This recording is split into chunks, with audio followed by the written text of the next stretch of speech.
multitasking going on here. So Kayl I'm gonna walk away from this because there's multiple things happening here tonight.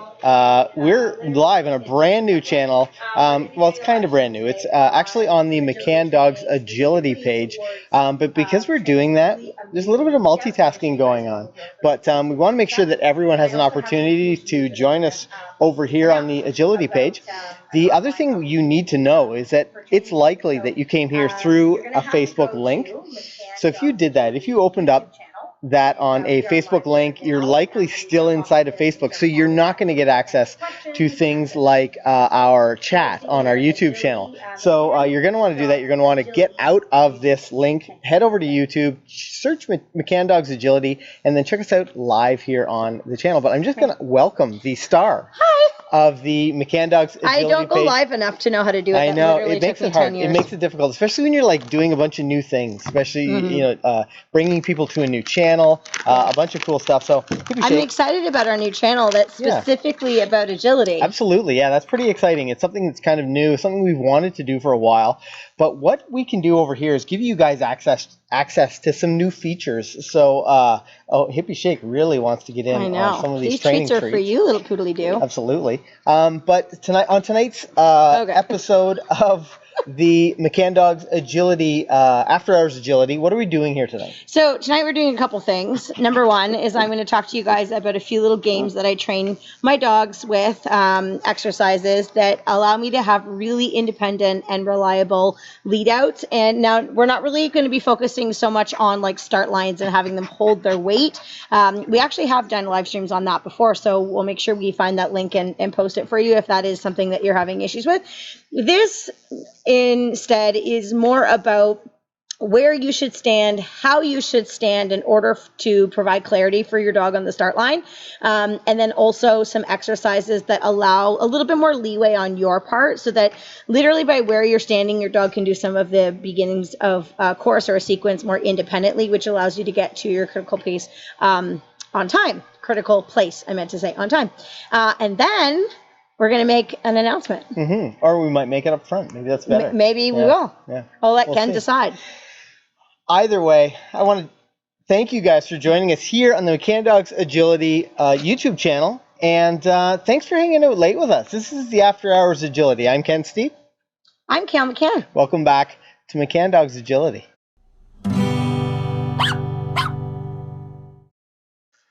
So as we do this, I'm just going to remove Kayl's treat bowl and see where you guys are coming in from. I know something that I always forget on the McCann Dogs Agility train station, but it's one of my favorite things. I wanted to see where you guys are joining us from, and every time I do that, I bring us on in to the roll call. Look at how much fun that guy's having. That is a fun animation to see where you are joining us here from on the... I feel like we need one of the dogs to go across the screen with that sign. Yeah, that would probably be much cooler. Thanks for joining us, Rocket Kayla, here in the McCann Dogs Agility After Hours. Agility After Hours. Ken doesn't have the name down right yet, I've lost track. There's so much going on. It's sort of last minute. We're so used to saying just McCann Dogs, adding that just one word of agility onto the end. So I want to say hello to Wendy, who's joining us here from Oz. Thanks for joining us, Wendy. Stacy says it's lunchtime here in Australia. Hi, Stace. Yeah, very cool. Thanks for joining us here. Now, one of the reasons... My good friend Shandy Blake. Yeah, absolutely. There's Shandy Blake. Let's see. Bring Shandy up here on the chat. Melinda Miller's joining us here. She's a new subscriber here on the Agility, After Hours Agility. Yes. On the McCann Dogs Agility channel. See, it's cold in here. I'm a little bit, I don't know, it's new. Maria Miller's joining us from Maryland. Sue is joining us here from Cambria, New York. Nice. Thanks for joining us, Sue. The thing that we wanted to make sure you were aware of, if we did nothing else tonight, was to introduce you to something that's brand new here on the McCann Dogs Agility channel, and something that's going to be new to you. It's certainly a new platform. I don't think there are many other people using it, but I think it was a great opportunity. There's one of the most common questions you get on your on the train station or in on any of your online platforms is like, how do we train with you? Like, how do we have the opportunity? Do you have online classes? And so yeah, do you do online classes? So something we wanted to introduce to you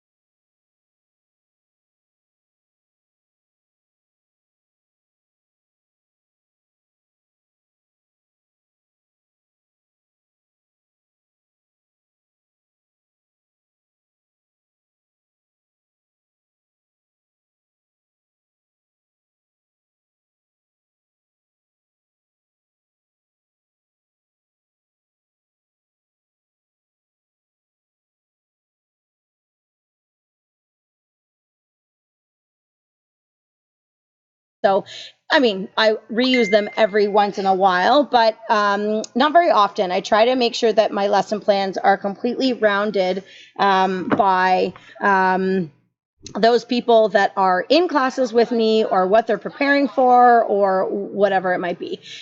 So what I thought would be a really cool opportunity for people to have would be access to these lesson plans. So I feel like this would be really good for anybody who has a dog that's up and developing. If you are trying to prepare for an upcoming competition, because that's stuff that we do in our classes for my students who happen to be, preparing for something that's coming up.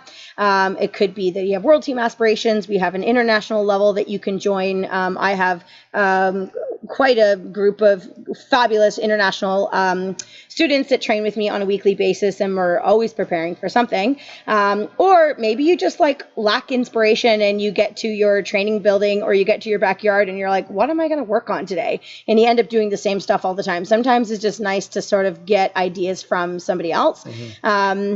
So anyways, I'll tell you a little bit about how it works. There are 3 tiers that you can do. It's basically a monthly subscription.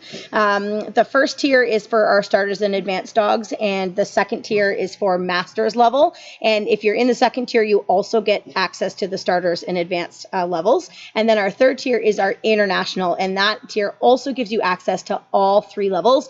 And what's really cool, especially if you're an instructor, all of the lesson plans that you get every week are all nested. I'm a big nester because we have a lot of classes and a lot of things that go on at our arena in an evening, and we don't want to be moving a bunch of equipment around. So we nest everything, so there's very minimal movement.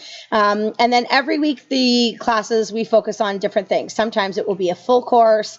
Often it's sequences or skill building exercises, and I'm always trying to do design things that are around current things. Right now, the big things are like throttles and independent backside sends and tunnel discriminations and things like that, weave entries. So every week there's something that is either a new idea or something I feel everybody needs work on. Sometimes things that I want to work on. Yeah, it's different stuff every single month. Now let me try to go to this. Every time I go to that, we lose our sound. So it's something that I'm gonna have to tinker around with. But basically, what it is, it's a monthly subscription here on Patreon that you can follow along with Kayl. It's basically an online training for those of you who wanted more agility. Because on the McCann Dogs channel, it's a lot of obedience stuff. Yeah, so if you're which is great too. It's a good compliment. Yeah. But this is specific to agility. Yeah. So if you're an agility fan, the Patreon is a way that you can train with Kayl on 3 tiers of basically agility handlers. For those of you, it's the starters. What are the 3 tiers again? He should know. I should know. I tried to set it up, but it's starters and advanced as 1 tier. Master level is the 2nd tier, which also includes starters and advanced, and then the 3rd tier is international, which includes all of my international lesson plans, as well as the masters and the starters and advanced. So you get everything. The other thing that it includes is every month I'm going to do an online coaching call with everybody, and I'll do it here from the arena, and it'll give us an opportunity to speak to one another. You can ask me questions, I can show you demonstrations, and just make sure everybody is getting through the lesson plans with good clarity and success. If there's problems that come up or lingo that you don't understand, we'll have an opportunity to talk with each other and discuss. So it'll be great. Very cool. It'll be great. It'll be great. Yes. For those of you who are here for the first time, make sure you hit that subscribe button. We're here on a new channel doing our agility stuff. We tried to separate it so that our McCann Dog students or obedience students work on our McCann Dogs page, our YouTube channel, and then those of you who wanted some more agility training, we're here on the McCann Dogs agility page. That's right. What are we going to talk about today? Let's dive right into what we wanted to share with these guys, to show these guys here on our agility channel. So today I was just actually going to work on a little sneak peek drill as to what I'm doing in classes this week, actually tomorrow, with my own students. And these are things that they have already learned, and we're just sort of going to be putting it into play tomorrow. But I wanted to share with you a couple of the exercises and drills drills that we do to teach the dogs to have more independent lead out. So for those of you who don't know what a lead out is in agility, it's basically an opportunity for you to leave your dog on a start line and then go out onto the course and stand in a position that tells your dog as much about where they're going on the course as you possibly can. And in some courses, depending on where you stand, you can actually let your dog know from the start line what the first 1, 2, 3, 4 obstacles can be simply by your positional cue and where you're pointing. So I'm going to show you some pretty cool stuff later with my more advanced dogs to sort of see how this all comes together and how many games and stuff that you can play with your dogs to really develop the skill. But what I wanted to do first is show you a couple of the foundational exercises that we train our dogs to do in order to be able to make it a bit more advanced. I've brought my little toy poodle. She's somewhere in this arena right now. She's somewhere. I don't know where she. Oh, she's there. She is. Yeah. I brought my toy poodle with me, and I don't really do a lot of agility with her anymore. She kind of likes it. She kind of doesn't. She prefers to run around in a field. But she's so cute, and she did learn a lot of this stuff when she was younger, so she could surprise me. Every time I use her as a demo dog, I'm like, oh my God, she's so trained. She knows so many things, but I'm hoping she'll make some mistakes so that I can sort of talk to you a little bit more about what to do if you wanted to start trying this with some of your dogs as well. All you need is one jump and a reward for the couple things that I'm going to show you now. For sure. Let's talk about some of those lead outs. Let's go to camera 2 and see what sort of... Stacy says the Patreon is amazing. Stacy was one of my very first Patreon members. She's from Australia. I'm very excited. Let's head on over to the McCann Dogs Agility camera 2. I'm gonna have. I wish you guys could have seen how adorable that toy poodle was as she ran back. Okay, let's head over to some of the training. Okay, so the very first thing that I want to talk to you about is a directed jumping exercise. So I don't quite need my little bowl quite yet. Basically what I'm going to do, hi Shaky Shaky, is I'm going to work a little bit on teaching her to go and find the jump and do it independently. I'm also going to start to teach her about how to read my body language. So where I point my toes, where I point my chest, where I'm looking are all going to be really influential ways to teach her to take the jump. Now when I first began, I did a lot of shaping over the jump. So if I have food and I just stand here, okay. Good girl. That was a very, very big jump. If I just stand here with food, good girl. She understands to go and offer the jump. So your dog needs to be able to understand. Try again. Yay! Your dog needs to understand how to go and offer the jump without you saying over, because there's a lot of body language that's associated with that, which is fabulous. We're going to do that down the road, but what this is about is problem solving on the dog's part. So I'm going to help her in the way that I stand, but I'm not really going to help her to take the jump. I want her to figure that out. So what I'm going to do, if I go on that side of the jump, can you see me? Okay, I'm going to have Hippie sit beside me here. Switch, sit. Good girl, wait. And we sort of have a nickname called the pointing game. And I'm going to come and stand along the plane of the jump. And I'm just going to sort of put my dog side leg out. So if she's on my right hand side, my right leg would be my leading leg. So I'm going to point it towards the jump. And I'm going to point towards the jump with my hand. My chest is going to point towards the takeoff of the jump as well. And I'm simply going to release her. I'm not going to say J-U-M-P or whatever your command is. I'm just going to say my release command. And as soon as she breaks the barrier of the jump, I'm going to click, or you could say yes, and then I'm going to let her come back to me for a reward. Okay. Yay! Good girl. And then I can reward from there. So I'm standing, sit, good girl, wait, close enough to the jump that it's very hard for her to come through the jump and around. I have my toes within inches of the jump here, and again, this is just my starting base. Okay. Yeah! You're so smart. Okay, once my dog is able to do that, most dogs are pretty good at that. Switch. Sit. Wait. I'm now going to keep her in the same spot, but I'm going to start to build more lateral distance from me.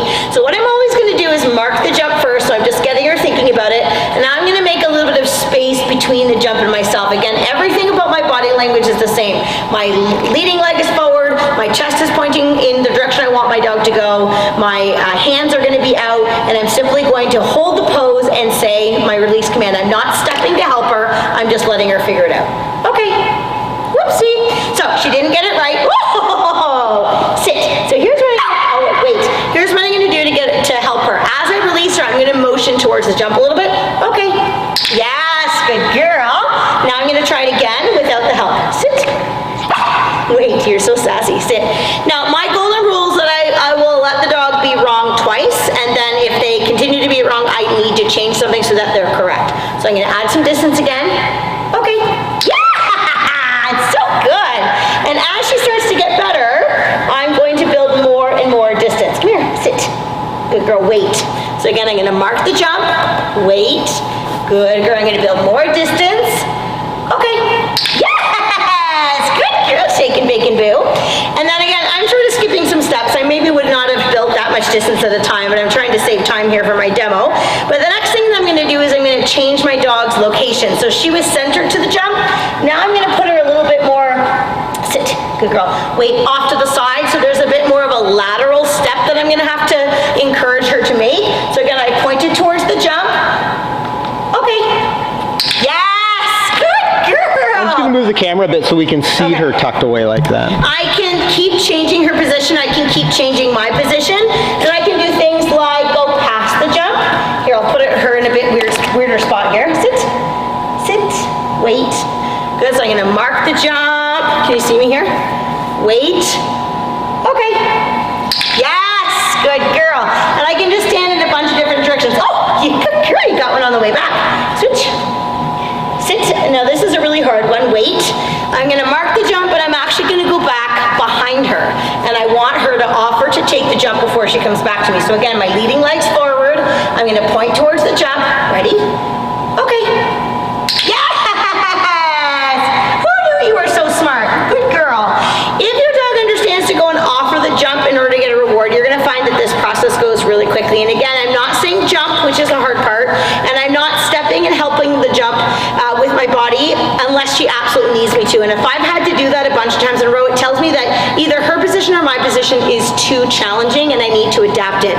This is about teaching independence. This is about teaching my dog to go and offer the jump.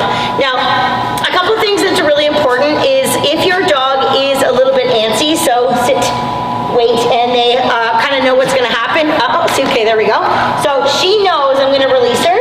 Sit, sit, sit. The little monkey.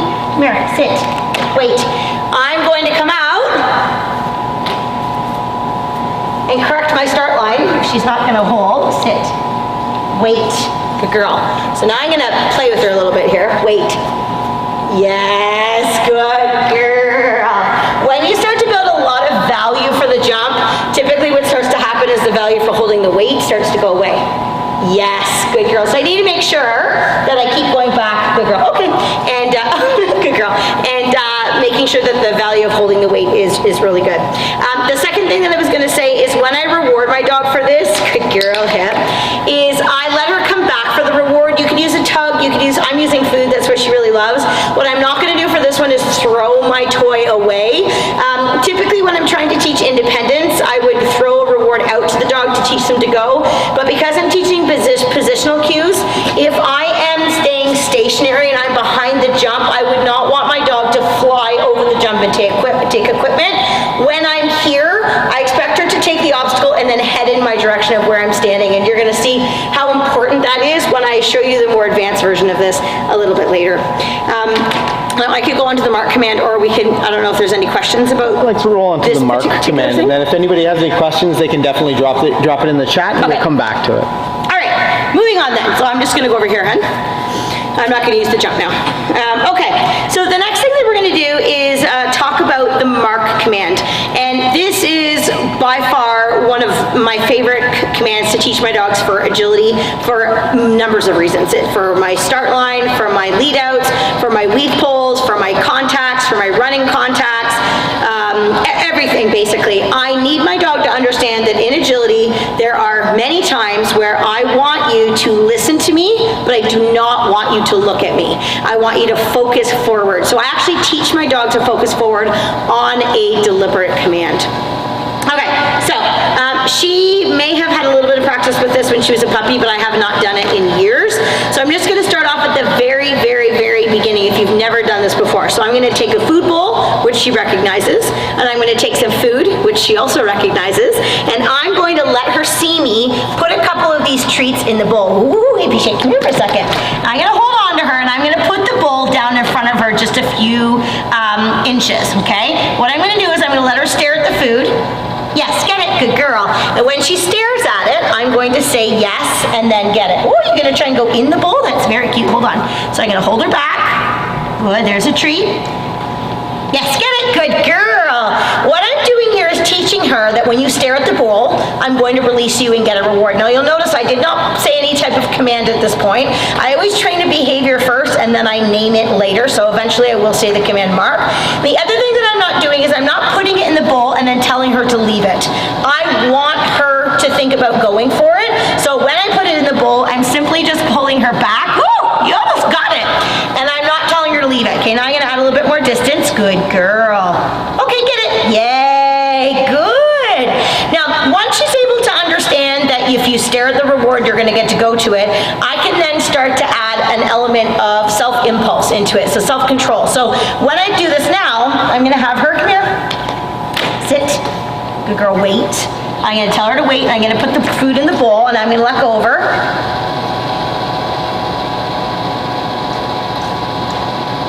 So she's not looking at it, so I wait. I'm gonna put it a little closer, wait.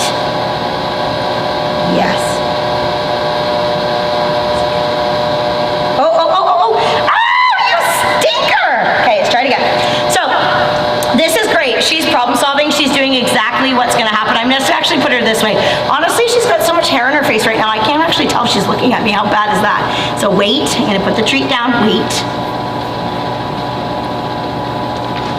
Yes, get it, good girl.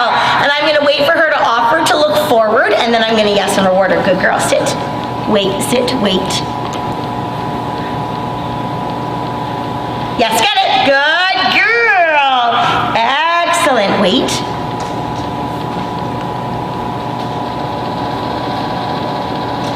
Yes, get it, good girl. And I would keep working that until I could get it a bit further away. Now I actually don't know how many more steps that I can go with her because she's really doesn't know it very well yet, which is absolutely fabulous. But I'm gonna try and see if I can make one change, and that is removing me from this scenario so that it's not about where I'm sitting or what my position is. I want her to learn this independent of me. So I'm gonna get up on my feet now. Oh, you think it's something with your paws. Come here, babes. Good, sit. Good, wait, wait. Oh, I missed it. I should have released her there. Yes, get it. Yay! That was good, little girl. Good, wait. Yes, get it. Yay!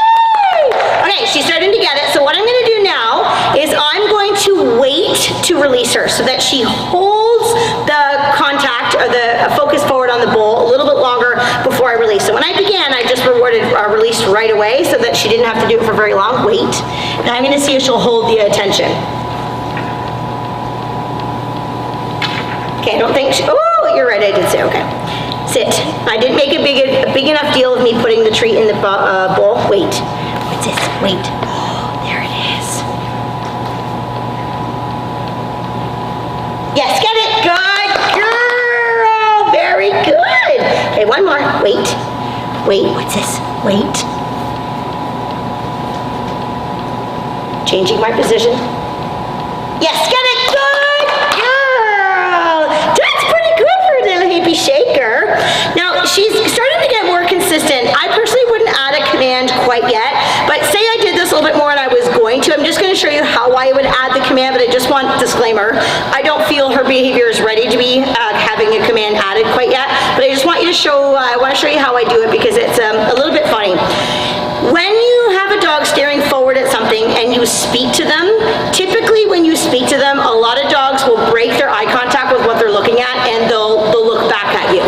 So what I'm going to do now is I'm going to put a mark command onto it, and if while I say the command mark, she breaks eye contact with the food and she looks back at me, I'm going to immediately stop talking, even if I'm in the middle of saying the word.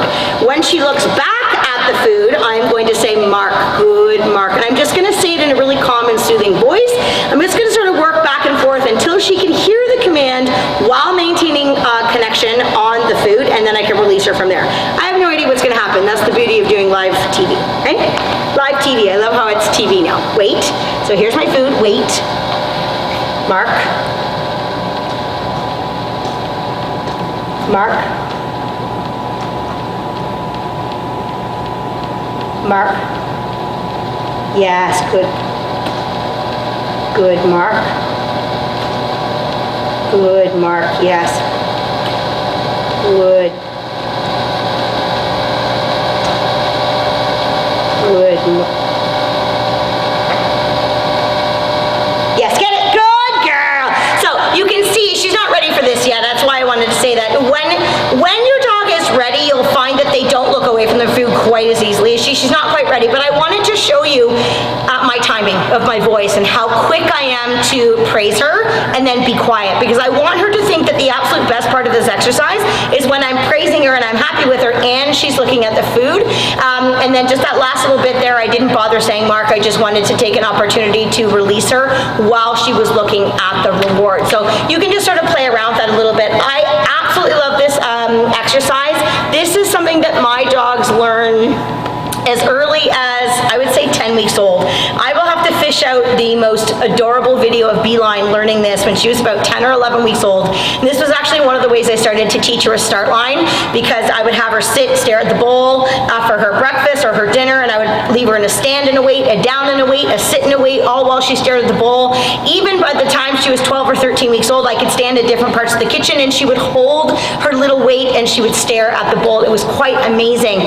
But it transferred so well to my obedience training and also my agility training as well. It's so easy, and I do not think enough people train their dogs to do this, because having a dog that focuses forward will just, it helps so many things in this sport in terms of driving forward and speed and head placement.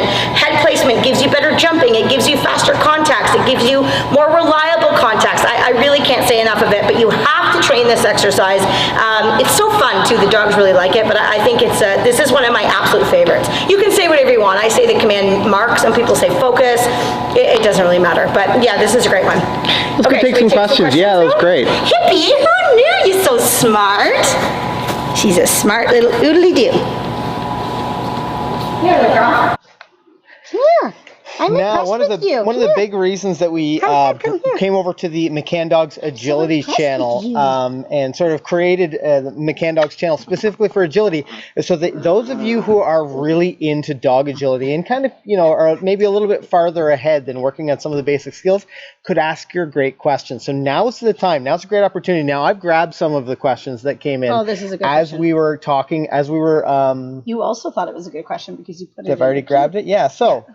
Let's see what Hi, Maureen. Maureen has to say. Maureen has Beeline's brother, Blade Runner. Very cool. So I was lurking your Facebook page the other day, Maureen, because I wanted to see how he was doing. Maureen says, I do have a question. When you release her and say yes, but my release word is break, should I be using that word? Okay, really good question. My release command is not yes. I'm a big believer in thinking that command should not be your release. And it could have just been maybe the audio wasn't as loud enough, but each time I let her get the food, I said yes to mark her correct behavior, and then I said the command get it. So I'm not sure if you heard the command get it clearly. It wasn't loud enough.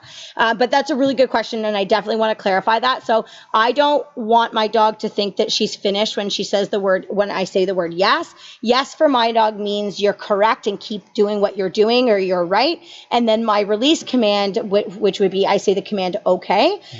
Or in this case, if I throw something on the floor like a toy or food and I say the command get it, my dogs know that they have permission to pick that item up off of the floor with whatever it is. So it goes yes to pinpoint the behavior and then get it to allow them to have it. Or you could say yes, break if you wanted to.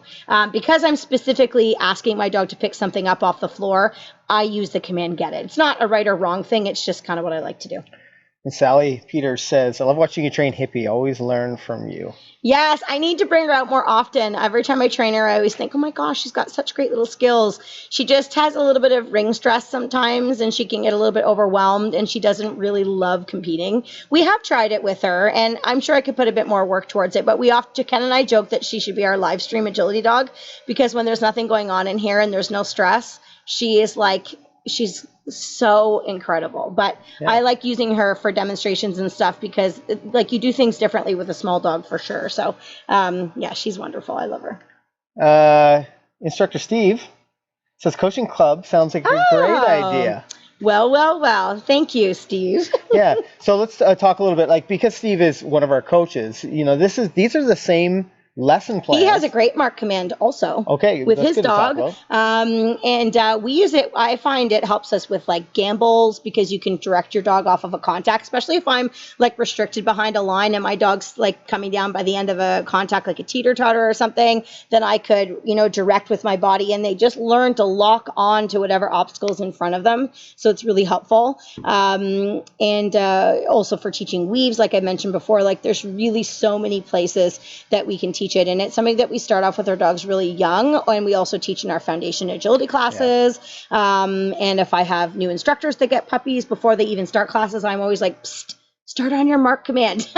Because you can't, like, it's so easy to do. It's no impact on the dog's body. It's one of the great foundation exercises that you can do with dogs when they're really young, that just, it's so easy for them to learn, and it's easy for their bodies as well. Now, this is a question specific to the coaching club. Okay. But Melinda says, for starters advanced, how much obstacle setup is required for each lesson? Hard for me to play in a field hard for me to pay for field rental. Spend a lot of time setting up. Yeah, totally get that. So every week the lesson plan is going to be a little bit different. And typically, because we have such a large arena and we have multiple coaches teaching in one class, it's very normal for us to have several smaller setups in class. So we'll have several stations, and the size of them varies all of the time. So what you would be able to do, and if you join the Patreon now, there's already 2 months, would you say? Yep.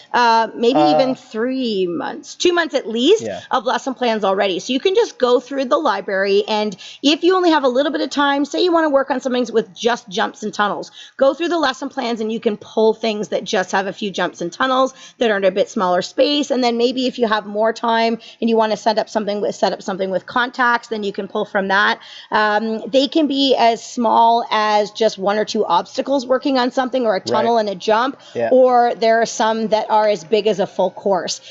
There's so much variety because that's what we do in our classes. And so you'll have the ability to pick and choose what you want to do, with your dog. So I think there'll be enough to keep you busy. So basically, if you say you got this week's lesson. So this week, there are 2 or 3 stations, I think. And one of them is a bit bigger. Actually, no, they're both small this week. There you go. Both of them are very small this week. But if it wasn't, then you could just basically go to the lesson plan and you could just choose to set up one of the stations. You don't just set up the entire lesson plan. My building is 140 feet by 80 feet. Like, it's huge in here. But you can just take one of the stations and set that up, and it'll keep you busy forever. And I always tend to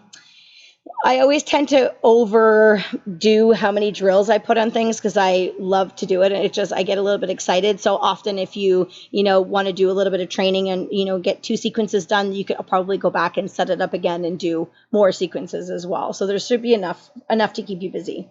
Sally says, we've been doing skills during short sessions during the week and bigger setup courses on the weekend. Cool. We're just doing jumps and tunnels for now until we learn to do weaves. Yeah, and Sally is also part of the Patreon already, which is fabulous, with her young dog that she's developing. Marjorie, great question. I'll send it up there. She says, how do we start transitioning the mark from the bowl to an obstacle? And that is sort of going to be the next step, right? It's something that we're going to talk about. Yeah, I can probably show you that. I'll have to show you with a dog that's a bit further along than Hippie, so I can grab one of my other dogs and show you that very shortly. Yeah. But essentially what you're going to do is take whatever they're marking towards. So in my case, it would be this bowl, and I would put a jump or a tunnel or whatever in between where my dog is sitting and where I've placed the bowl. And so in the beginning, your dog will be focusing beyond the obstacle to the bowl on the ground, but very soon you can start to transfer it to the actual obstacle. A lot of it has to do with when you're pinpointing it. So I will often watch my dog's eye contact and where they're looking, and when they're looking towards the obstacle, I will then yes and reward, or release the dog to the target from there, and then you can transfer it pretty easily. It's not a very difficult transition, but you need to do a lot of the foundation work first without any obstacles to ensure that your dog isn't being dependent on where you're standing or where you're pointing or where they are in relationship to the bowl. You kind of want to work out all of those kinks before you add any obstacles to it. And it needs to be completely independent on a verbal. And Tyler asked this question pretty early on, maybe answered. How far do you recommend you set your dog up before the first jump? If it's specific to the mark command, I would start off by doing it very close, and I would put the jump height down very low, because it's not about jumping, it's about transferring the focus to an obstacle. So like I was only working at 6 inches with hippie shake today, or I wasn't really even using a jump, but I had it set at 6 inches just in case I was to do that when I was doing the directed jumping. But typically, if it's for like another course, if I'm not really focused on training something new and I'm doing a sequence, the distance in which I leave my dog from the first obstacle varies per dog. So I take their stride length into consideration. I think about what height they're jumping. Typically, I'll give them enough room to take 1 or 2 strides before taking off. This is getting really technical, but the other thing that I'll do is I'll think about, okay, do I want extension or collection on the first jump? Do I want extension or collection on the second jump? Because the more collection I want, I don't want to give my dog this giant lead out so that she's like going at full speed by the time she gets to the second obstacle. So it doesn't need to be a specific distance each and every time, but I think you just need to consider, what are you working on? Is it new for the dog? And would it be easier for them to be closer? And when you move the dog closer, you do not want to keep the jump at full height, just because it's not really great on their bodies. So hopefully that answered your question and more. Yeah, it's good. Mary VW, coaching club question. Are the lesson plans just course maps? Is there a written plan or a tutorial as well? Are there any videos to watch to see how the drill runs, or is it just print? So it is a course map that includes handling suggestions and an explanation every single week. So if there's sequences, I will give you some suggestions on how to handle it. There are some times where we focus on things where you need to come up with your own handling and see how that works, try different things. There's other times where I will give you specific suggestions because the week is specifically working on Yako turns or K turns or Germans or front crosses or whatever it is. So I sort of force you to practice that movement, since that's what the drill is all about. There could be times where we will upload videos of myself running it. Also, if you want to post your videos and you're running it, you can also do that. That's and huge. Let's talk about that. all kinds of people can see it, and you can comment on each other's or use each other for inspiration. Yeah. Basically, if you're most agility people are Facebook users, and when I first heard about Patreon, I didn't know what the heck it was, and I didn't really know how it would work, and I was resistant to it in the beginning because I know Facebook inside out and backwards, so I wasn't quite sure how it would work. But it's very similar to like a Facebook group. So basically, you'll see the lesson plan, you'll see my little written explanation on exactly what I want you to do, and then you can post comments, you can post videos, you can post all kinds of things underneath that post, and it works very much like a Facebook group. And then don't forget, once a month we're going to do an online coaching call, where we'll all get together and we'll talk about the lessons that have been in that month, problems that you've been having. I can do some demonstrations, give you some feedback, that type of stuff. Cool. Well, what do you think about going and setting up for your next thing? Like, I know this is really exciting that we get an opportunity to announce the coaching club, but I definitely want to. I see a lot of familiar we never talked faces. about this. Kinder teacher. I've got it saved. Okay. Okay. Send it over. That, send. Oh, I'm learning how to do teaching Kayl the live stream thing. Come on, buddy. Where'd it go? Where'd it go? Right here. Oh, on the screen. Oh my God, I should stick to dog training, guys. On teaching my dog to look at me. Now you've lost it. Is it gonna screw my dog up? I think is what it asked. No, it's not. I actually do a lot of look at me with my dogs, and I also do a lot of like rule outs where the dog has to focus on has to focus on the distraction ahead and then offer to look at me for a reward. So you absolutely can do both. And in fact, what's good to know about dog training is often you can train dogs to do literally the opposite behaviors, and it actually makes more sense to them. So they can learn when you want them to look at you and you ask them to look at you, then they should do that. When you say mark, they should do that. So I can show you that with Funky as well. I'll bring another dog out. If I say mark, she'll stare at the jump. If I say look at me, she'll look away from the jump. She'll stare at me, and I can put her back and forth between the two. Right. So absolutely, I'm a big believer in teaching your dog to look at you and to work on focus. I do tons of obedience and basic trainings with my dogs. So this is just another thing to add to it. But that's an excellent question. Yeah, let's move along. I know there's lots of people that I've seen lots of familiar names on, and I love to see that. People that have come over from McCann Dogs, the obedience training channel, who are here on McCann Dogs Agility. But I want to stay as close as we can to our lesson plan. It's really exciting that we have an opportunity to have you guys join the coaching club. But I don't want it to be all about that tonight for sure. I'd love for you guys to be able to take something away from this specific live stream and learn a little bit more. As I mentioned, I'm pumped that there are so many people here that I recognize from the other channel. Stacy Richards says, yes, some written plans are on the side of the maps, but there's also some more. And Stacy also mentions, I thought it was a spelling mistake at first when you wrote Patreon. I know, you were funny. You're like, what is Patreon? And I was like, let me tell you. Yeah, and welcome Caroline Laycock to the channel. Oh, okay, hi, Caroline. Caroline. Let's head over. Before we do, can I just talk about what I'm going to do? You can talk about whatever you want. Okay, so what I want to show you next is basically if your dog has a basic understanding of directed jumping, like what I showed you with Hippie Shake, and they have an idea of how to focus forward on a jump, you can start to really use those skills towards teaching your dog how to understand how to read your body on lead outs. And where you stand in relationship to the obstacle, where you stand and how you stand is crucial for your dog understanding where you need your dog to go.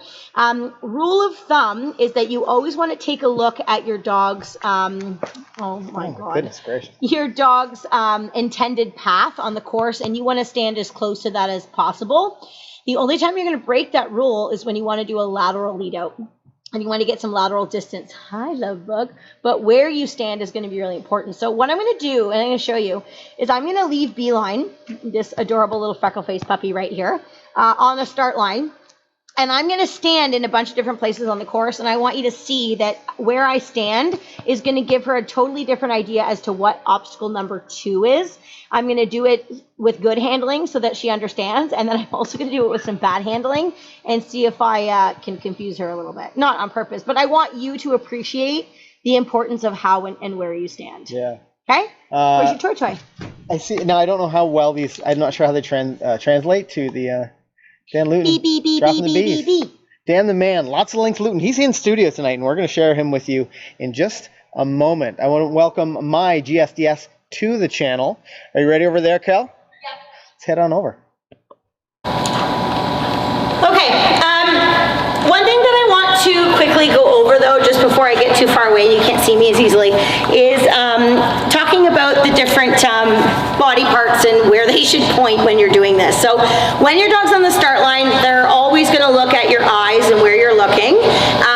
They're going to look at your chest, they're going to look at your feet, they're going to look at your arms, sort of in that order, actually. So it's really, really important that you get all of those things in the right places in order to make the most sense to your dog. So, okay, bring your toy. Come on. Come here. Okay, so I'm going to set Beeline behind this little white jump here, and I'm going to show you where to stand in order to create some different scenarios for her. Okay, come here. Are you good?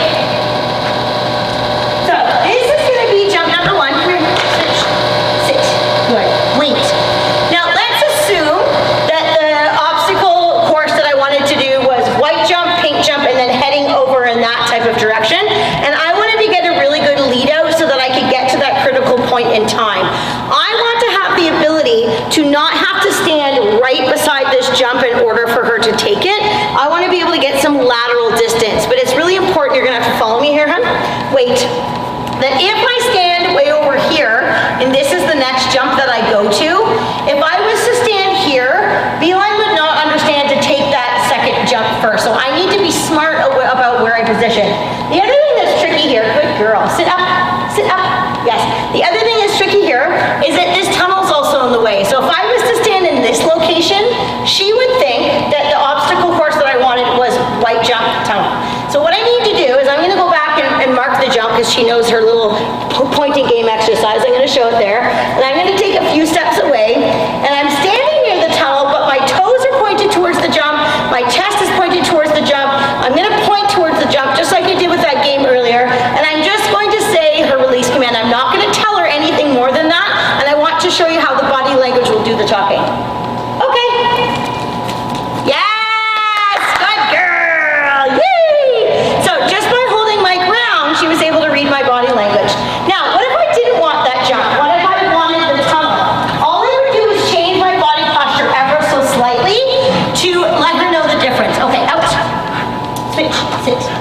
wait.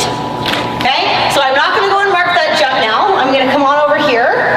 I was standing here before for the pink jump.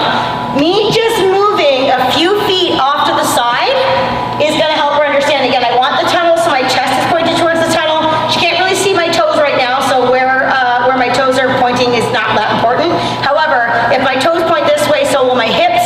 If I was to do this, I'll show you that later, I would get an entirely different thing. So I'm just gonna again say the word okay, and I'm gonna see what obstacle she chooses. Okay? Yes, good girl. I'm not gonna make her go through the tunnel, but again, where I stand helps her to understand where she's supposed to go. So because the wing covers the mouth of the tunnel, which maybe I should move the camera a little bit so you can see. Want me to do that one again? Yeah, if you don't mind. Sit. Wait. Okay, so I'm only standing a few feet away from where I was before. So what I showed before is this is where I was standing for the pink jump. I think it might have been even a bit further back. And then all I'm gonna do is change my positional cue slightly for the tunnel. Okay? Yes, good girl. And I'm gonna reward her for coming here. Now, if I wanted the other end of the tunnel, I would need to stand at the other end of the tunnel. But I wanna show you something kind of neat. Okay, out. Sit. Wait. So I'm gonna mark this jump. Okay? Now I'm gonna be lateral. Because I marked the jump, even though I'm standing by this tunnel, she shouldn't go from her sit to the tunnel. Because I'm cueing the first jump first, which only makes sense, the first jump first, she should take that and then she could come here. Okay? Yes, good girl. So again, because of where I'm standing, she understands to take the first jump and then come for me. The only way she's gonna know how to take this jump before coming to me is if I've worked on that directed jumping. Now I'm gonna do something a little bit interesting. And I tried this before the live stream. Sit, wait, and she was perfect in doing it wrong. I hope that she has not problem solved anything between now and then. But I'm going to stand in the positional cue that encourages this mouth, but I'm going to point at that mouth. And I want you to see what she does. Okay?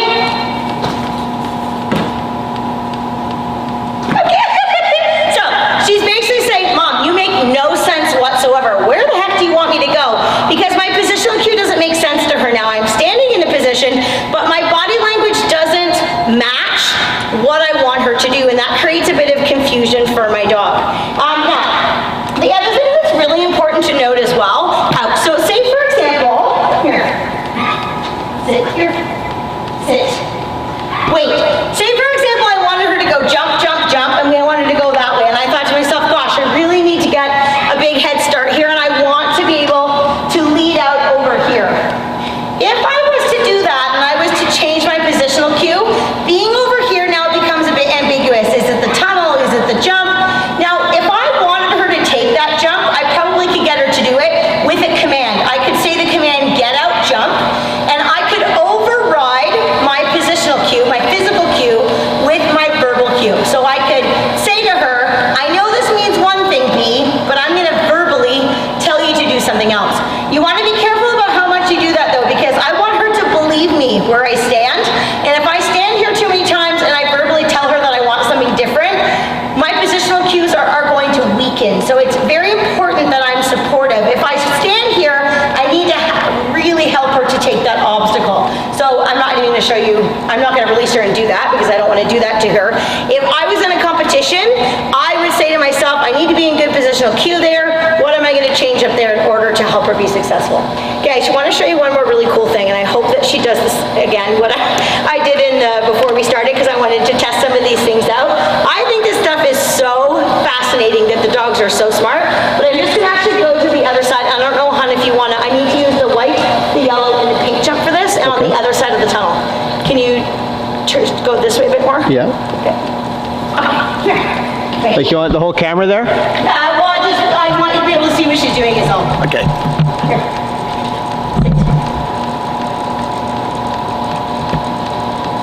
Can you see on the other side of the tunnel? Thank you. Why don't I see how far we can go here? Yep, I can now. Okay, perfect. Okay, hopefully you guys can hear me. I'm going to do a very simple lead out here. I'm going to do the white jump, the pink jump. Okay, here. Sit. Get back. Sit. The white jump, the yellow jump, and then the pink jump. Wait. I'm going to leave her on a wait, and I'm going to go and jump. Now, hopefully she doesn't make a liar of me and she doesn't guess because I've showed her this already. But if I was just to come and stand at this pink jump and I was to release her, what I'm hoping that, well, I'm actually just going to see what she does and then I'll explain from there. Okay. You're so good. So she wasn't supposed to do that. She's just figured it out because I've already shown her once. When I did this before and I released her, she went directly from the white jump to the pink jump. And that was the line that was presented to her, so she stayed on that line. Then when I did it again, I took a little step towards the pink, towards the yellow jump for her to take it, and she was able to figure that out. Smart little monkey she just knows what's gonna happen. I'm gonna see if I can get her to do it wrong one more time. Hold on. One more time. Sit. Good girl. Wait. Wait. Go ahead. Get back there. Get back. Wait. Good girl. Now she's in a bad position, but whatever. Wait. Okay. Good girl. So just by standing forward, she was able to understand to just take the line that she was on. Now if I want the yellow jump, I'm going to have to take a little step towards it so that she understands. Again, all of this stuff is based off of my feet, my chest, when I put pressure on her when she releases from her sit out.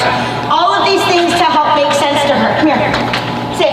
Now I don't know if you can tell, but from B's perspective, these jumps are not in a normal line. It might look like that on a camera. This yellow jump is set out a little bit. I'm going to go back and stand in the exact same spot, but I'm going to make a little subtle change when she lands off the white jump in order to tell her to take the yellow. Again, I'm not going to tell her with my voice. I'm going to tell her with my body what she's supposed to do. Okay? Yes, good girl. So I just rotated my chest a little bit more. I rotated my feet a little bit more. I put a bit more pressure on her line, and it was so much easier for her to see where I wanted her to go. So again, why she can figure all this out so easily, you're so smart, it's not because she's so smart. It's because I have done all of the foundation training in order to teach her how to A, offer to take the jump, and B, how to really lean in and follow my body language. I do not really want her guessing. I want her just to believe me when I stand in the correct places because I have good positional cues and my body is being very supportive of where I want her to go. But some of this is on me and a lot of this is on her independence. Can she go and find the jump without me helping her? Can she offer to take the jump when I'm at a distance? Does she have lateral distance and understanding? And I played that all on 1 or 2 jumps when she was much younger, and now this is easy. But I think that's so cool how natural it is for the dogs as long as they have some good training. I'm going to go tell Hippie to be quiet as you switch around here. Yeah, so let's get over to camera 1. Here, baby. See here. Sir? Awesome.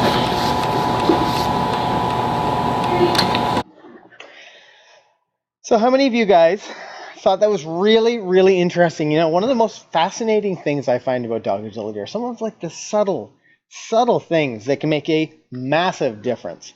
Let's get over. That was really cool. Yeah, it was fun to watch. Pardon me. Now, I don't know. I'm just going to randomly start popping questions up here because I haven't had a chance to see what you guys had to say. So another question, what happens if I join the training club at a certain level and then realize maybe I should be at another level? Can I switch? Great question, Maureen. Now it would be a moving up question. So if you get in, what's interesting about the way the Patreon's set up. So let's say you pick the middle tier, and I forget. I have to Masters. that. So you pick the Masters tier. You actually get access to all the Masters content plus everything below it, the starters and advanced. If you pick the top tier, you get access to All 3 everything. tiers, yeah. All of those coaching plans. Which I think is helpful if you have dogs with multiple levels. Exactly. Like for me, for a long time, I had my older dog working at the international level, and then I had Beeline at the time, was just working on like starters and advanced stuff. So even though I wanted to do something on a similar setup because I didn't want to lug equipment all the way around, I wasn't necessarily working on the exact same things with every single dog.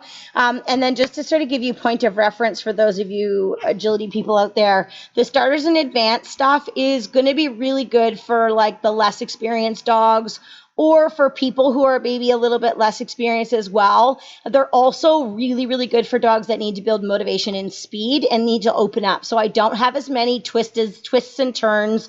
None of my stuff really does anyways. I try to really focus on flow and things like that with still lots of skill needed. But in the starters and advanced, it's more open, it's more free flowing. There's a lot more opportunity for the dogs to build some speed and some drive. There's a lot of like speed to collection work, things like that. So it's really, really good for less experienced dogs. And most people who are working at starters can typically do a little bit of the advanced stuff as well. Our masters is going to be good for anybody who's doing like advanced and masters type stuff. My style of design is very much more towards like UKI type stuff. Less on like CKC and things like that. I'm not knocking those things. It's just my spacing's a little bit further apart and it's a little bit more, how do I say it? Flowy, less herky-jerky turns. Herky-jerky. Hopefully nobody... It's a technical term, no herky-jerky. Screen caps that part of the Heather thing Adams and puts it all says, over the Maureen, internet. I was wondering the same thing. We do not use UKI, but are not at an international level, so don't know which one's best. I would say that the international stuff is going to have some challenging things on it. So it might be good to start at like the medium tier, and then that way you get access to both, and then you can see whether you're ready for harder stuff as well. From there, Heather, because I know you and your dog, the stuff that's in the international would be similar to the things that you would see at my seminars and my camps. So I think that you could definitely do it with your dog. I can answer that question because I happen to know you and your dog. But you can always start with the lesser tiers. And then if you think like you're ready for more of a challenge, then you can jump up a tier at that time if you want. Wendy, and I accidentally posted this earlier, but Wendy says, what's the reason for marking the jump? Is it instead of a verbal mark cue, an advancement of the cue? Basically what it does is just like another assisting thing that I give my dog. So it allows them to know which obstacle that I want them to pay attention to. It's not a necessity. I'm going to bring Funky out in a second. I'm going to show you about how you don't need to use that. And just if the mark command is strong enough, that's not something that you need to do. I still do it a little bit with B if I find that I think that the lead out is going to be really challenging, because it's just one more thing that I'm allowed to do. At a competition, I don't touch the obstacle. Actually, you're not allowed to do that. I sometimes do if I'm just training and I'm not competing. But even if I'm at a competition and I feel like the lead out is a bit challenging, I will literally walk over, I'll indicate the jump just at a distance and basically say, hey girl, I want you thinking about this one. And then I'll mosey on over to the spot that I want to stand. And it just keeps her thinking about that obstacle, especially because of the pointing game work that I've done. She understands to think about the obstacle that I've brought to attention. And I just think it's just another thing that I can do to help her. Mm-hmm. Shandy says, I love the nesting. I've won a Masters, and my young dog has her first trial this weekend. Yeah, the nesting's so much more helpful. Maureen's got some great questions here, and don't worry about all the questions, Maureen, but Maureen says, see if I can get this back. She says, did you mention what size training space we would need? Yeah, I mentioned this a little bit earlier, Maureen, and it was sort of a vague answer only because there isn't a specific space. So the lesson plan that you get is going to be on a map that's about 80 by, we're like very Yeah, I know. I'm trying to do stuff today. No, we'll just do this. One of these. The map that I'm going to give you is on a space that's 80 by 140. That doesn't mean that the sequence is going to be that big though. So basically in our classes every week, that's how big our building is. And it's very common that we would have 1, 2, 3, 4 stations set up. So they could be, sometimes they might be as big as, 70 by 70, not very often, but sometimes, or it might be 40 feet wide, or it might just be like a tunnel and a jump, or there's so much variety because we don't work the same types of things every single week. We're always doing skill training or sequencing, or maybe we're doing courses. It switches all of the time. So it's nice about having access to the entire library. And I said before, if you join now, there's already 2 months of lesson plans on there.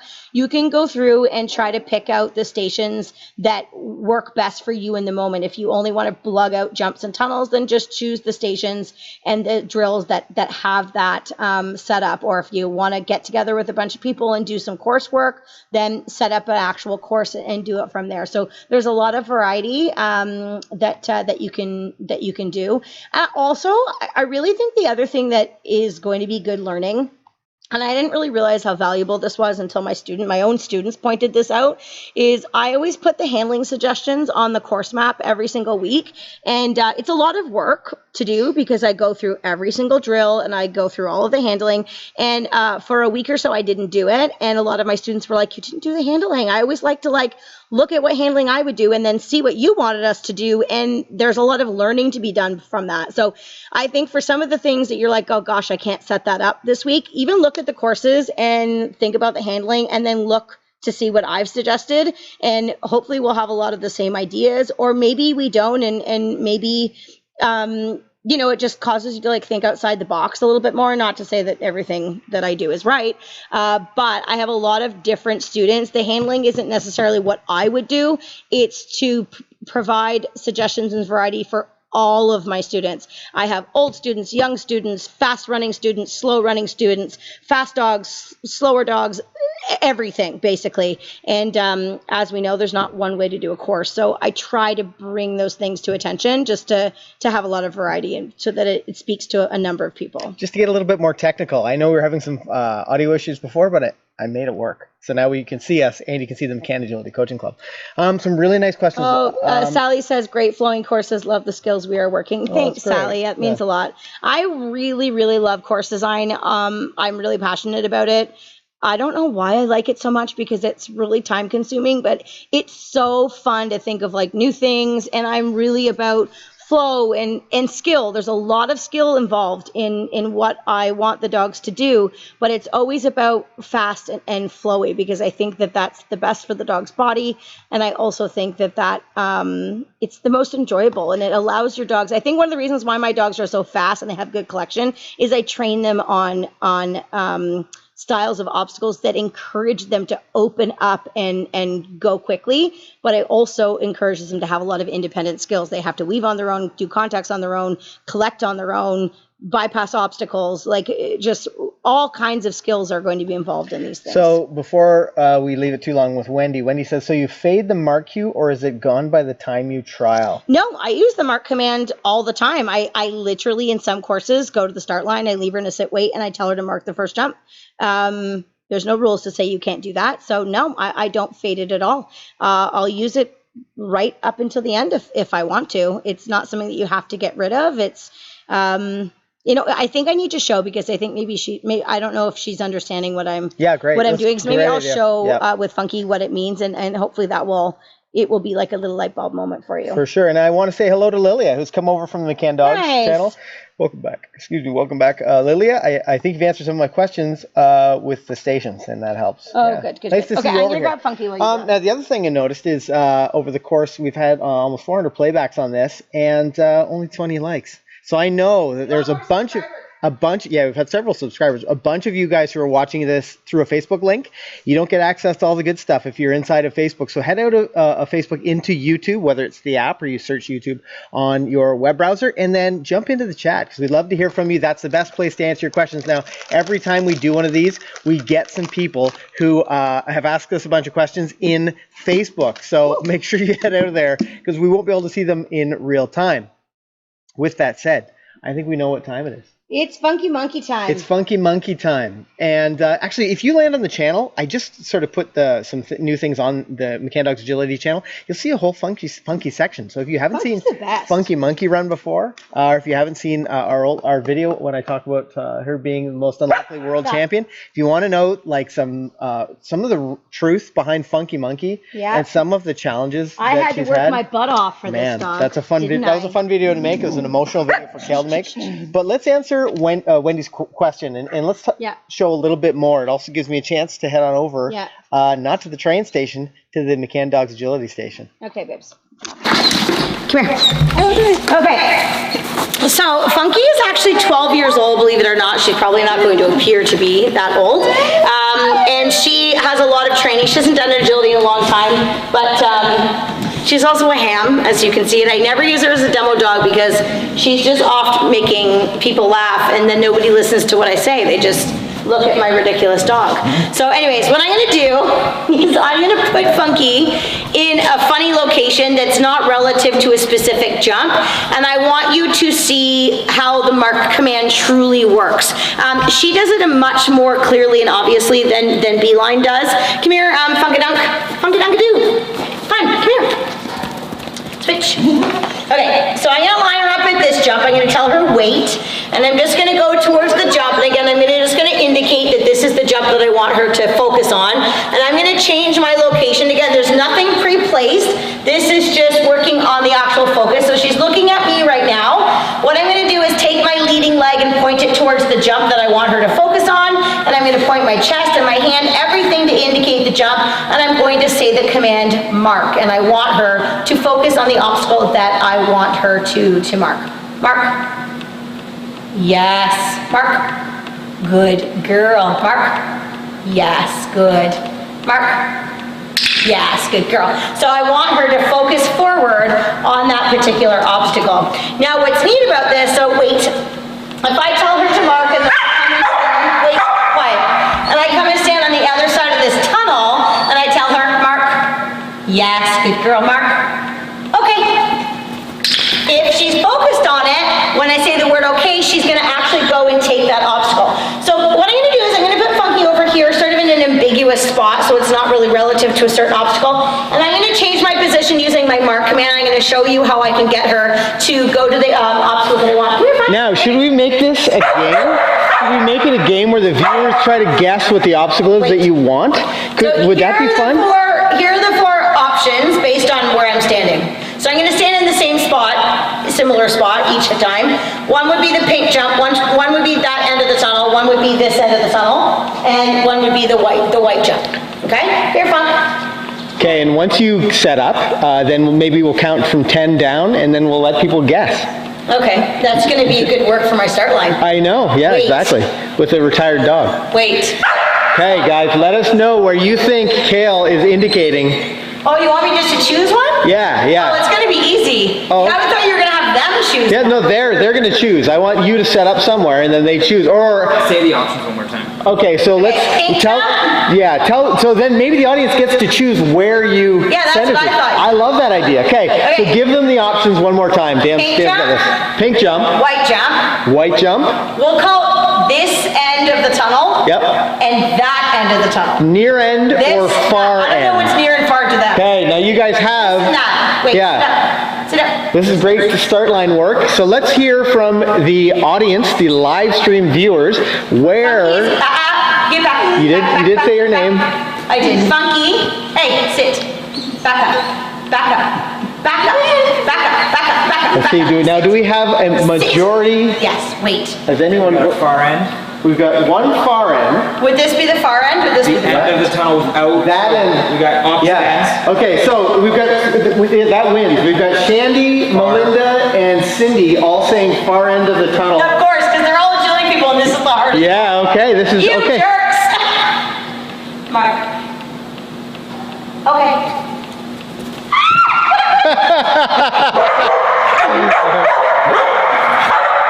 Sit. Wait.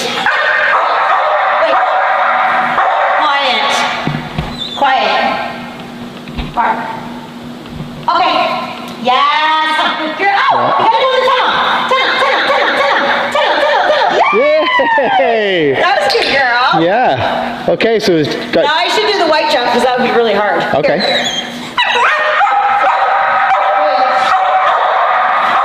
Wait. Quiet. Mark. Yes. Yay! Good girl. Should I do the other two corners? Yeah, so maybe they can choose. What was the second place? Or was it? Wait. Both ends of the tunnel seem to be. Okay, so maybe the other. Is this hard? Yeah. Wait. Wait. Mark. Mark. Nope. Nope. Get back. Get back. Get. Sit. Wait. Mark. Yes. Okay. Good girl. Wow. You guys asked for it. I know. You guys asked for it, and now you got it. Sit. Wait. One more. Keeping it interesting, that's for sure. Wait.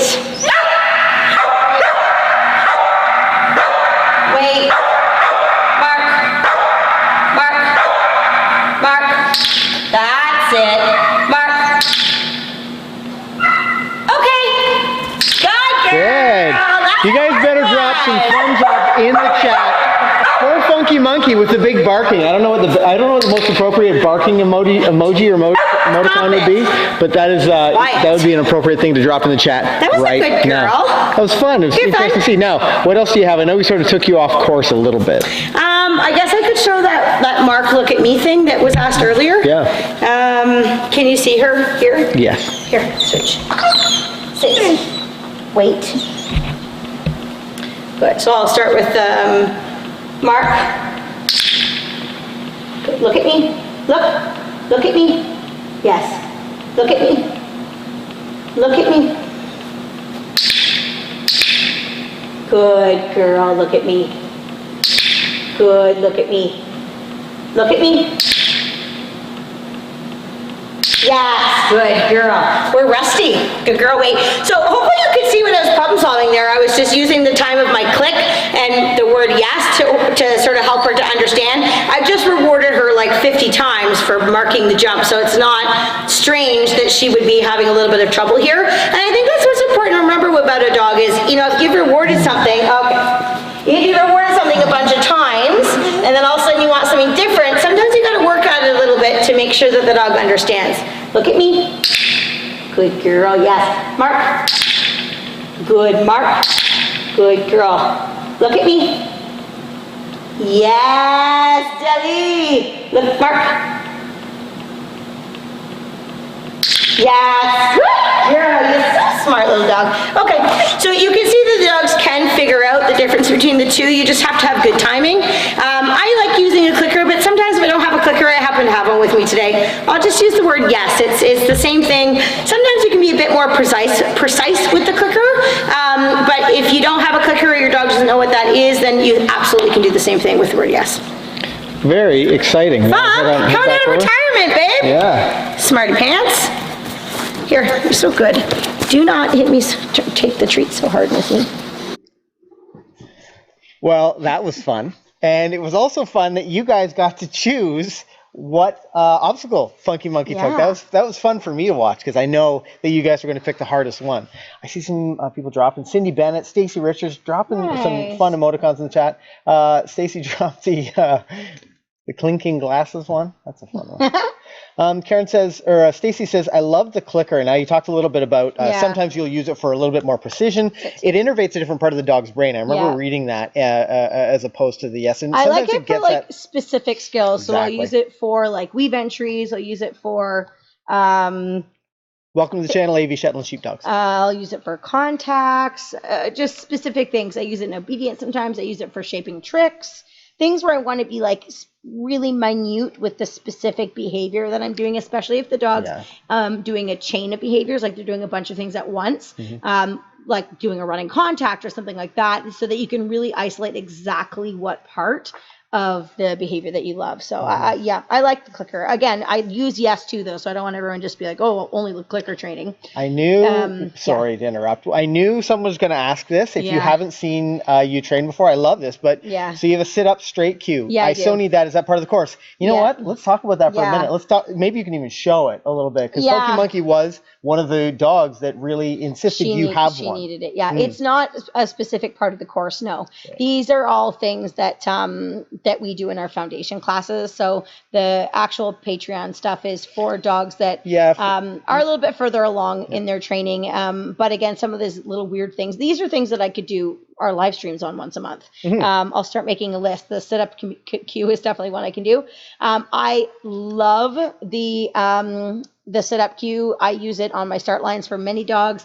My dogs are really bad for like doing a vulture sit where they sit and like they're leaning forward, and I really like them to sit up in their sit, and I do not release them unless they're sort of really sitting back. I had Funky, leave that. Funky. Funky's got one of the tug toys, here, you and little Funky monkey. demolishes Come here. tug toys. Come here. Don't you, buddy? You're so naughty, and I love you so much. Yeah. Funky needed it initially because I actually struggled a lot with motivation with this dog, if you can believe it. I worked really hard on it. And that video that Dan shared in the chat, I strongly suggest if you are working with, a good one. It's a really important video for any handler to watch, because you will come up against some real challenges and you'll think to yourself, is this worth it? And that video that Dan has shared, the most unlikely world champion, or whatever we ended up calling that video, is going to be a great one for you. And it's really really fun to watch, and it's really amazing to know where Funky ended up after all of that. She is a really cool dog. Yeah. And I'm so sad that I don't really run her and compete with her anymore. But so after the stream, check it out for sure. Anyways, back to the sit-up command. I started having a few start line issues with her because she was starting to break her start line, because I was starting to get so much drive that she didn't want to hold the start line anymore. So I started to teach her a few behaviors on the start line just to get her thinking about holding position.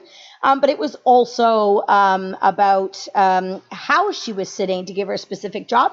So I teach a sit-up command. I don't know what time we're at, but I can show. Yeah, we're in overtime. We are our last couple streams in overtime. But you know what? I think, if you guys want to see it, maybe it's something we should do. So basically what I do is I start off by making sure that my dogs can go from a down up into a sit command, so that they really understand the word sit. And then from there, I work on teaching them that when they're sitting, if I say sit up, they have to sit all the way up. And again, I use my clicker, or I use my yes to reward the dog for rocking back. And in Funky's specific case, she's very literal, this dog. And so I clicked a few times when she was going like this with her head and like pushing her chin back. And so that actually became the specific behavior that I was looking for. Beeline knows it as well. And Beeline specific behavior is she pushes her feet back and together. Yeah. And that's sort of what I look for. For Funky, it's more of like a rock back. I'll show you, because it's really hard to sort of see. It's funny. Just another reason to head on over to the after hours agility station. Okay. Come here. Let's head over. Is this a good spot? That is the perfect spot. Okay, come here, down. So I'm gonna start with her in a down, and then I would just start off by saying sit, good, and then rewarding that, okay, down, good, sit, yes, good girl, okay, down. Now if your dog can't do that, lie down for a second. I would lie down, wait. I would say SIT, and then I would lure with a piece of food 1 second later, sit, and then reward. Okay, and I would keep practicing that until she could go on a verbal. Just so you guys know, dog training 101, if you're trying to teach your dog to do something on a verbal, when you're teaching it, you need to separate the physical from the verbal. Down. So if I was to do this, sit, and lure her first, and then give her the verbal second, she would not learn to do it on a verbal. So it needs to be this way, down, sit, and then show, okay? So once she can do down from a sit, the second thing that I would do is I would just sort of get her sit sort of a little bit lousy. Good girl. Sit, sit, sit. Yes. So see how I got a tiny little rock back there? I'm gonna yes and reward her for trying to be better in her sit. Sit. Yes. So I got this paw moved back into position when I got that. So she's in a really nice sit now. So let me see. I'm just gonna actually show you this whole rock back head thing. I'm not actually gonna give her a command. I just wanna see if she'll offer it, because it's quite funny and you can see what I'm talking about. So I'm just gonna be quiet here for a second. Good. So that was very subtle. Hopefully you could have seen that. Good. So rocks the head back, I reward. Good girl. Good. Now see, when I feed her, I'm pushing the food back towards her. Yes, that was a good one. So now I've rewarded her for little ones, so now I'm gonna really make her be obvious before I give her a click. Yes. Yes. Yes. Yes. So see how she rocks back? And that starts to become my behavior. So if she breaks the sit or she's laying down or whatever it is, okay, sit. Sit up. Sit up. Sit up. Yes. Sit up. Sit up. You don't need to back up though. You can just sit though in one spot. Sit. Wait. Sit up. Yes. Yes, good girl. And then I can yes and reward things from there. She's very excited because I haven't done these little training sessions with her in so long. Stacy asks, can you explain that verbal 101 thing again? Yeah, absolutely.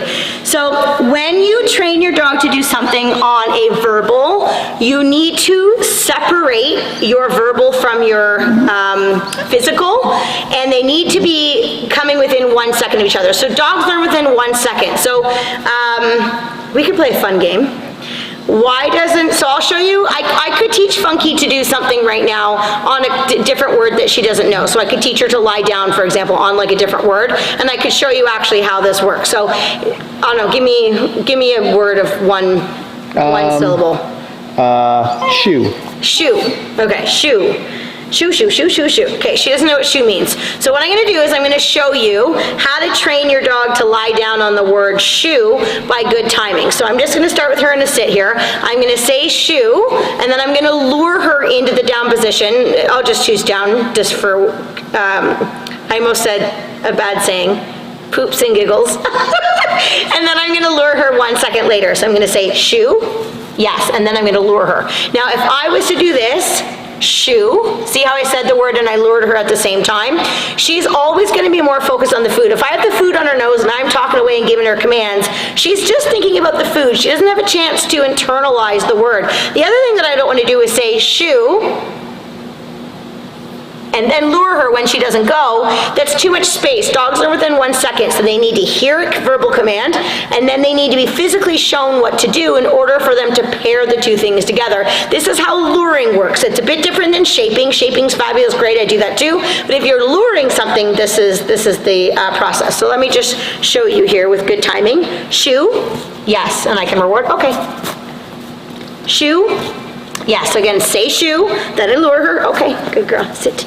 Shoe, yes, good girl, okay, couple more, sit, wait, shoe, yes, good girl, try again, sit, good girl.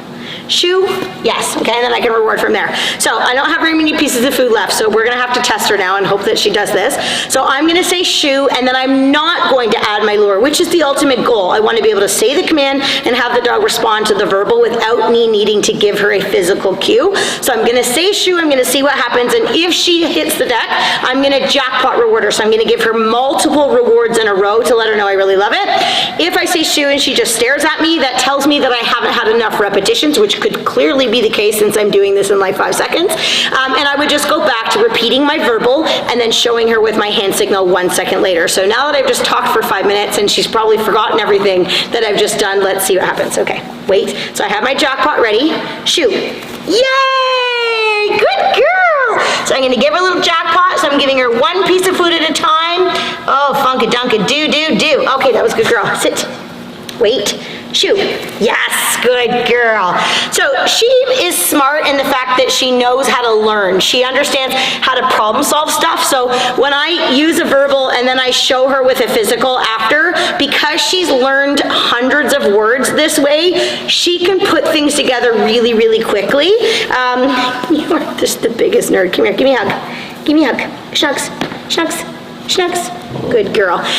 If your dog doesn't get it as quickly, don't worry about it. It's just something that you have to work at. But if you want to teach your dog to do a verbal, that typically is a good method of training. And then, of course, you could also do it by shaping the behavior and then naming it, kind of what I was doing before, earlier in the stream with Hippie Shake when I was teaching her the mark command. I wasn't luring her to look at the reward. I was shaping her. I was capturing that behavior and then putting a name onto it. In this case, I'm telling her the command and then I'm assisting her to understand the behavior that I want with that command. So it's just a little bit of a different way of teaching something. It's not better or worse, it's just different. Mm-hmm. Good? Yep, that was great. Now, Stacy's Little dog training, people. Dog training is the key to getting pretty success deep in into the agility. McCann Dogs channel. We'll get into it really quickly here in the agility channel. But okay, so how does that work with naming a behavior? As they only tell you to name a behavior after your dog knows the skill. So it is really important. Now, Yeah. Funky's a bit of an exception. I think I just explained that. Yeah. And once your dog understands, how to move into that position, if this is the first time you're showing your puppy, you're just going to use the food to guide them into position. And Yeah. once you know they can accomplish it, then you can start to work on that. Yeah, and then also too, so to speak to what you've said, say for example, I was working with a puppy and they didn't know actually how to physically lie down yet. So when we teach our puppy classes, the first week of progressions, when we first teach our brand new people, brand new puppies, is all we do is lure the dog into a down position and we don't say anything. And that's to ensure that the dog can physically do what we want them to do. And it's not until we know that they're going to go in position that we would actually add the command. And then from there, we would add the command and then assist it with an automatic lure. And that's to ensure that every time the dog hears the command, so in this case, every time they hear the down command, they actually go down. And we see a lot of people make the mistake of saying down, down, down, down, down, and then they lure. Well, then the dog goes, oh, okay, you say down to me 5 times, and then eventually I do it. So we say the command once, and then we lure the dog 1 second later, and we repeat that until the dog is basically beating our lure, and they're basically saying, I know what to do when I hear that command, because you want to be building on success. You don't want to be letting the dog hear a command a bunch of times and then not be doing the behavior. So hopefully that mistakes. So Stacey says, how do you choose to lure or shape? And I think we covered that a little bit. Yeah, those are really good questions, Stacey. Especially on agility obstacles. Yeah, I do a ton of shaping when I teach agility. I do lots of luring too. That's a really good question. Oh, Maureen, welcome to the... I don't even know how... Maureen has jumped in at the $39 level. Oh, yay! Yeah, I'm looking forward to that. Welcome to the coaching club. That's so good, Maureen. Thank you. I'm looking forward to having you in it. Stace, that's a really great question. And I want you to let that sit with me for a bit, because I think it's one of those things that I know so intuitively that I don't even know how to answer quickly. It's a deep question. Yeah, you know what would be a great place? I love it though. It would be a great place for people to follow up. That's a good live stream. To shape or lure. Yeah. I like that. It would be a great way to follow up with you is in your Facebook group, because you have like a Facebook group specifically for answering those kinds of questions and having those kinds of conversations. Cora says, how do you train agility with little space? It's challenging, but there's lots of like little things that you can do to teach your dog. There's lots of things you can do on one jump. There's lots of body awareness things you can do. There's lots of problem solving things you can do.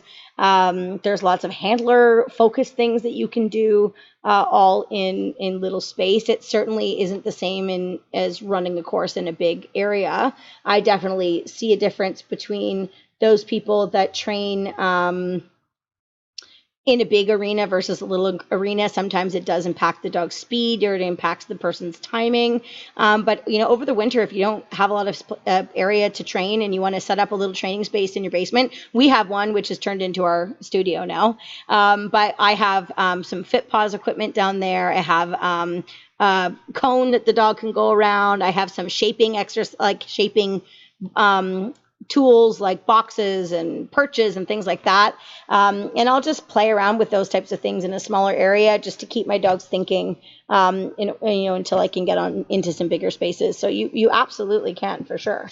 Now, we have gone deep into overtime here. I have a lot of dog hair in my mouth on the train station, or on the after hours agility, but I needed to do a quick throw out. Could you hit top right hand corner?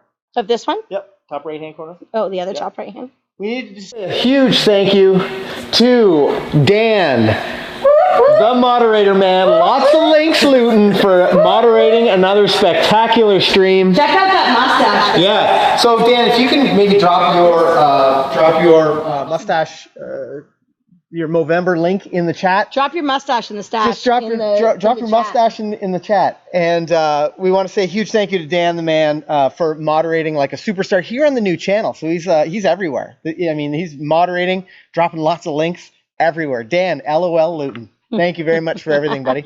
I want to thank you guys for joining us here. This has been fun on a channel that we don't normally stream to. We had lots of great You guys engagement, had lots of really great good questions. So this is the place where all of our agility content from McCann Dogs is going to be. Make sure you hit that subscribe button. I think Kayl and I have a bit of a plan for some of the things that we're going to do in the future for you guys here on the channel. And definitely take we're going to do this once a month, guys. This live stream once a month For sure. on Tuesday. If you are an agility handler looking for more training, something to spice up your training a little bit, also a personal group video coaching lesson, the McCann Agility Coaching Club is the place to do that. And I'm excited. I've seen some people join the club already, and there's some cool things that we do when people enter the group. Yeah. And I'm excited. Maybe once the live stream's over, we can do all those things. But I'm pumped. I'm pumped about this opportunity. Yeah. I'm pumped about this stream. There was so much fun stuff that we shared. It was amazing seeing Hippie Shake run Giddy up, on that's course my again. friend. Let's see. What's that? Giddy up, just subscribe. Oh, very cool. Awesome. So we want to thank you guys for joining us. Make sure you hit that subscribe button. And on that note, I want to wish you guys happy training. The next agility live stream is going to be on Tuesday, December 10th. If you're looking for something agility, but then other than that, every single Thursday at 7:30 Eastern Standard Time, we'll be on the McCann Dogs channel, and we're going to be talking about dog training. So I actually think it was really cool that you guys were so interested. I know, yeah, it was great. In some of that dog training stuff. So come and hang out with us then. Next Thursday, train station. We'll see you guys there. Happy training. Bye for now.